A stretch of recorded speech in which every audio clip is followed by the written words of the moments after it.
Hi everybody, it's Amelia here, and I want to show you guys what's going on this side of the yard outside here. I still have the roses going strong.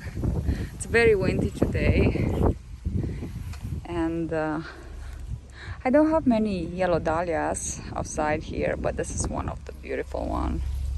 They're called Seattle dahlia, and I think it's just gorgeous. What do you guys think? I like that. And there's a big pumpkin. And that's a cute little corner here. Thanks for watching, everybody. Hope you enjoy it.